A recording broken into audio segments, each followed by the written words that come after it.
Assalamu alaikum and welcome back once again to Today in African History with Baba Shaka. I'm Baba Shaka and today is April 4th, 2021.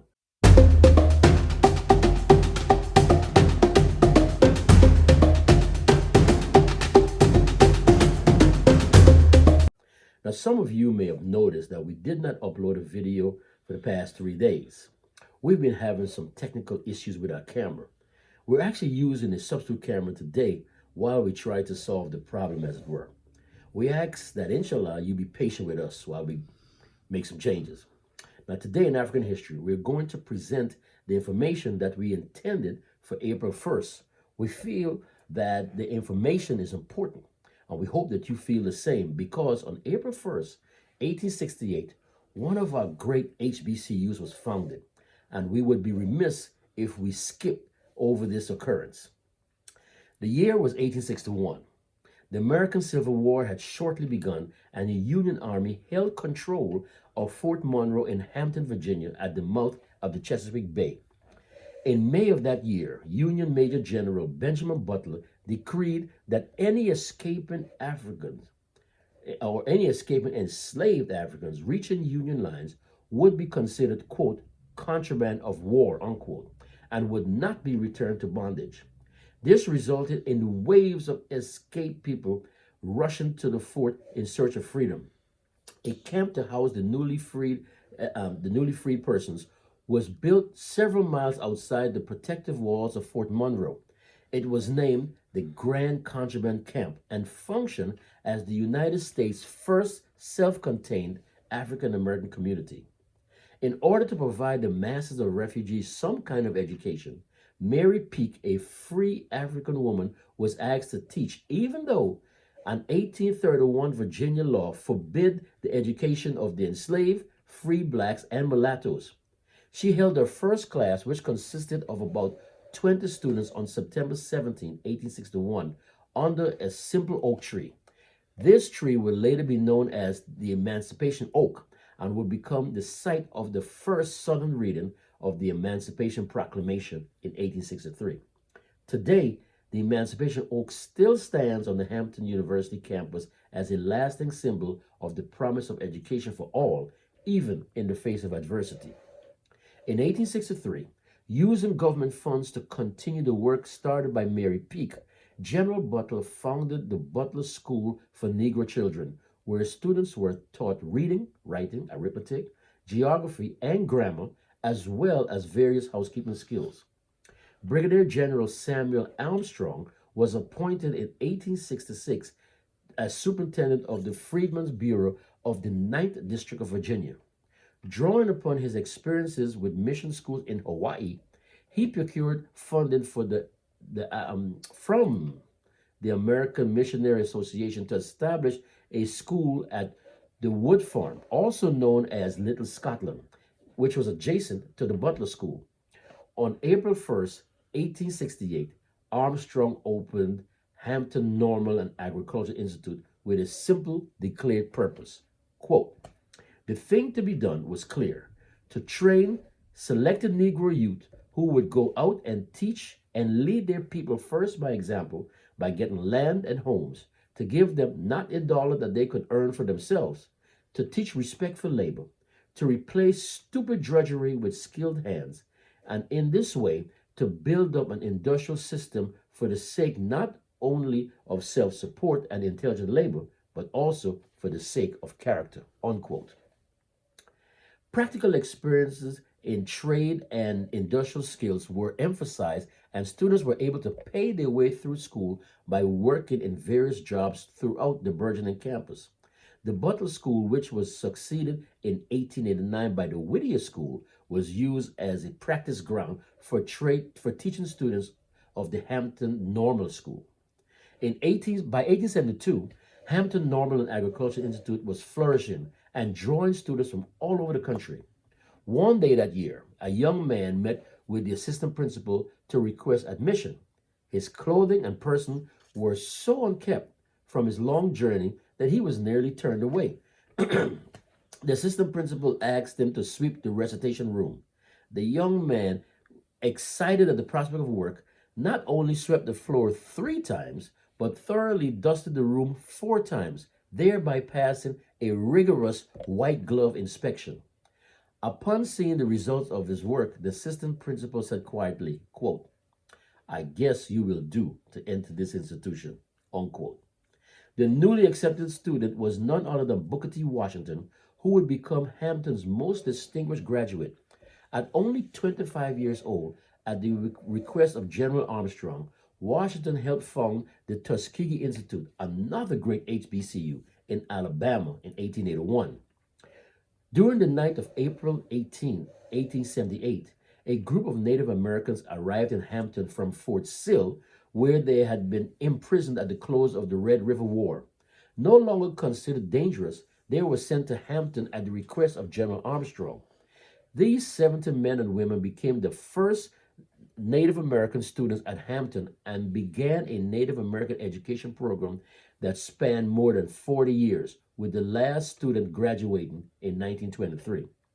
Throughout the 1880s and 1890s, Hampton Normal School saw a dramatic increase in enrollment and educational offerings, which created a need not only for additional dormitory space, but also for auxiliary facilities.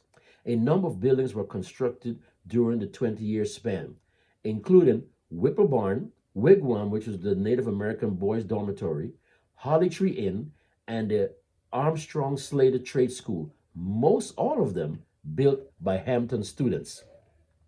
The new trade school would offer instruction in farming, carpentry, harness making, printing, tailoring, clocksmithing, blacksmithing, painting, and wheelwrighting.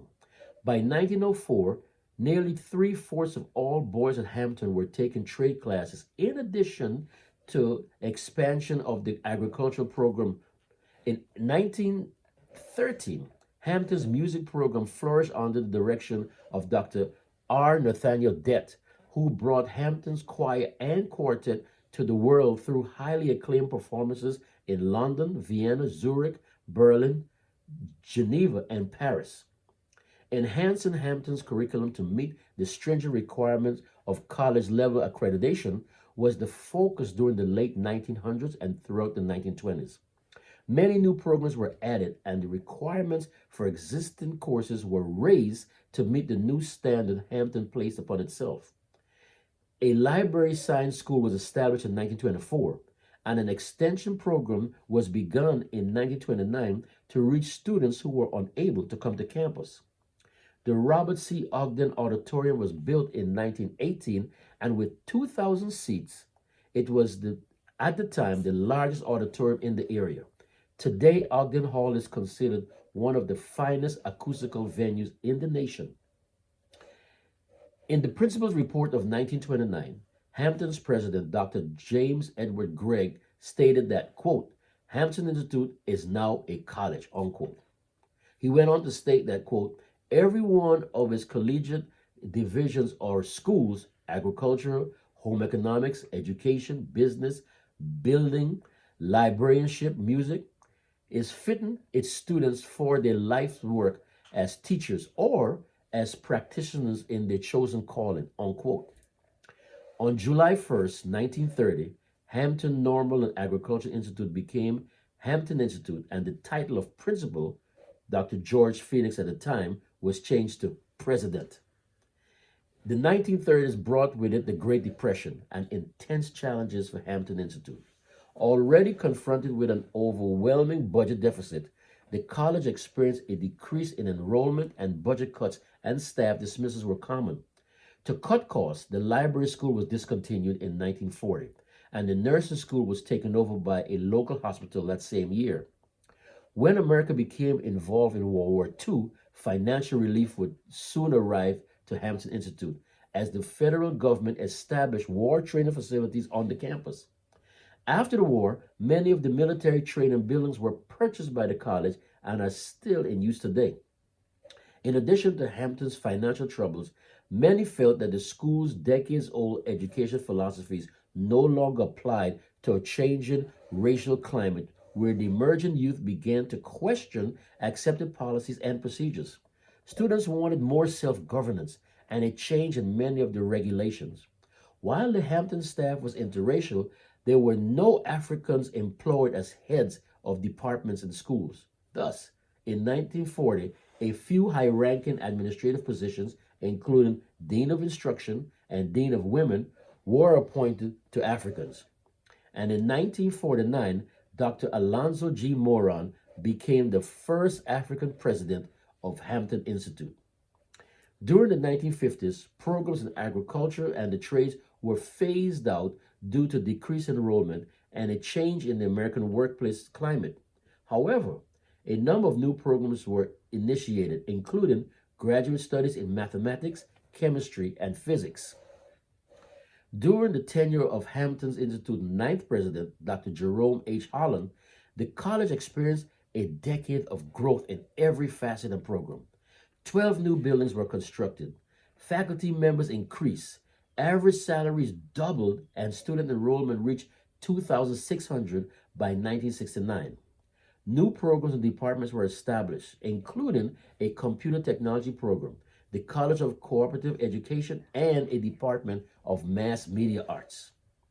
Accompanying Hampton's steady growth in the 1960s was the controversial landscape of the civil rights movement and the changing attitudes of Africans in America who were finally able to see the promise of first-class citizenship and equal educational and economic opportunities in a democratic society. Noted civil rights leaders, including Dr. Martin Luther King Jr., visited Hampton's campus. In 1957, just 2 years after being arrested for refusing to give up her seat to a white bus passenger, Miss Rosa Parks moved to the Hampton area, where she worked on campus as a hostess at the Holly Tree Inn. On February 11, 1960, a group of Hampton students were the first in Virginia to stage a lunch counter sit-in to protest local businesses' refusal to serve Africans and whites equally. The social unrest of the 1960s spilled over into the 1970s as students demanded a wider variety of courses, co-ed living on campus, and a stronger voice in the Administrative Council and the Board of Trustees. In the face of student protests, bomb threats, and dormitory fires, Hampton's president, Dr. Roy Hudson, managed to improve relations with the students and expand many programs, including the college's engineering programs, through partnerships with other universities. Dr. William R. Harvey was unanimously elected the 12th president of Hampton Institute in 1978. His efforts included outlining a core set of required courses, establishing an MBA program and centers for high-tech scientific research, and expanding the continuing education program. By 1983, student enrollment had reached nearly 4,000, and SAT scores of entering freshmen increased by 93 points, even though national enrollment levels and SAT scores were plummeting at the time. In 1984, after a 9-month study of Hampton Institute's rapid growth and development in quality of students, faculty, and academic offerings, the recommendation was made to change the name to Hampton University. Today, over 150 years after its inception, Hampton University continues to break new ground in academic achievement, staying true to General Armstrong's original promise of the standard of excellence and education for life. I would be remiss if I did not mention the great yet friendly rivalry between Hampton University and Howard University as who is the real HU, but I'm going to leave that one right there. A huge shout out to my brothers Brett Blake Sr., Derek Burnett, and Warren Edwards, who are all alumni of this great institution. Belated birthday wishes go out to my cousin Winston Crawford, my sister, close friend, and fellow Lincoln University alum who celebrated their birthdays on April 1st, the same day as Hampton Institution. A huge thank you to all of you who have subscribed to this channel and who continue to support us. An open invitation to all of you who have not yet subscribed to hit that subscribe button down below and add your much needed support to this project. Please like and leave a comment in the comment section down below. But most importantly, please share, especially with the young amongst us. So, until tomorrow, inshallah, this is Baba Shaka with Today in African History. Masalam.